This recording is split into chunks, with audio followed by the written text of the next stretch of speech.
Hey everyone, welcome back to Corporate Decoder, the place where we unpack the hidden stories in company filings. Today we're diving into Ralliant Corporation's latest report, and trust me, it's got some interesting figures that tell quite the tale about their recent performance. Before we dive in, if you love getting these straight shooting breakdowns of corporate action, make sure you're subscribed and ring that notification bell, and don't forget to join our Discord community, link down in the description for more real-time insights and discussions. Alright, so Ralliant Corporation has just dropped a current report on Form 8K, an important document that announces major events that shareholders should know about. This particular filing is all about announcing their financial results for the quarter that ended back in June of 2025. Think of this as a mid-year check-in on how the company is doing financially. The really juicy stuff, as always, is in how they performed. They released a press release on August 11th announcing these results. Now, this is super important because it gives us a snapshot of their performance during the spring months. Let's get straight to it and see what this press release is telling us. This filing is essentially an acknowledgement that they've put out that press release and are making it public record through this 8K. While this 8K itself doesn't contain the detailed financial tables we often see in a 10Q or 10K, it points us directly to the press release, which is where the numbers are. For Ralliant, the key takeaway here is they are updating the market on their performance, and the details within that associated press release would be the cornerstone of our analysis. Since the 8K is just a notification of the results, the actual financial meat is in that Exhibit 99.1. Without seeing the actual press release, which is where the numbers are, for Ralliant, the key takeaway here is they are updating the market. Will be looking for details on revenue, profit, and any other significant financial indicators they choose to highlight in that separate document. Companies use these reports to manage expectations and communicate their progress or lack thereof to investors and the public. And companies use these reports to manage expectations and communicate their progress or lack thereof to investors and the public. Now, keep in mind that modern filings also include interactive data files, like the one mentioned here for the cover page. These are designed to make financial data easier for computers to read and analyze, which is great for us as it helps with quick access to key details. And signing off on this report is Neil P. Reynolds, the Chief Financial Officer. This is standard procedure. CFOs are typically responsible for overseeing the company's financial reporting, so his signature confirms the accuracy of the information presented in the filing. Now that we've navigated the formalities of this 8K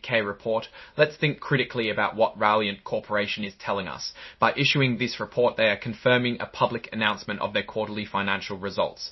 This is a routine but vital part of corporate transparency. It means they've assessed their performance from the quarter ending around June of 2025 and are now sharing those results with the investing public. The crucial part for us as watchers of corporate performance is to dig into that associated press release. Exhibit 99.1, that's where the actual numbers will be: the revenue, the profits, the earnings per share, all the metrics that tell us if Ralliant is growing, shrinking, or staying put.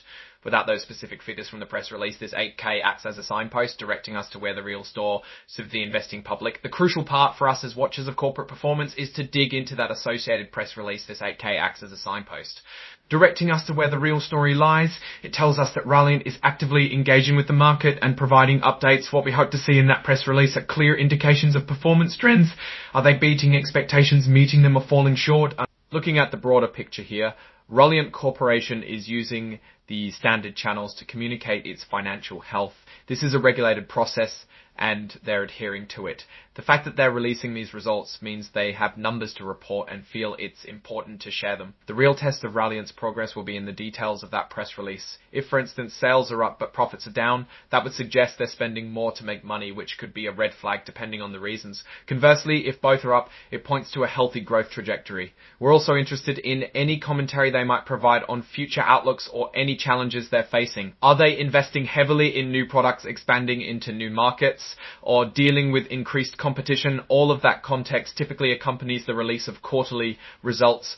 From a Warren Buffett perspective, we'd want to see consistent revenue and earnings growth over time, strong management, and a clear understanding of their business model. This 8K is just one piece of that puzzle, a notification that the performance data is out there. The real analysis. So how does Ralliant Corporation stack up based on this filing? Well, this 8K is primarily an administrative notice. It doesn't provide the financial substance itself, but rather confirms that the substance, the financial results for the quarter, ended June 27, 2025, has been released to the public via a press release. Therefore, our assessment of Ralliant's direction, their strengths and weaknesses, and any notable risks or opportunities hinges entirely on the contents of that press release. Exhibit 99.1. If the press release indicates strong revenue growth coupled with expanding profit margins. That would point to effective strategies and operational efficiency, clear strengths. If they're facing challenges like declining sales or rising costs, that would be a weakness and a notable risk factor that investors need to understand. The company's strategy, whether it's focused on innovation, market expansion, or cost cutting, will be revealed in how these financial results play out. Without the specific numbers, it's like declining sales or rising costs. That would be a weakness and a notable risk factor that investors need to understand. The company's strategy, whether it's focused on innovation, market expansion, or cost cutting, will be revealed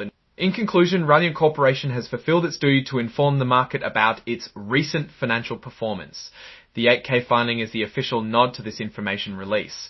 The true story of Ralliant's financial health, its strengths, weaknesses, and the risks and opportunities ahead are all contained within the press release they issue. It's always about looking beyond the basic filing to the data itself.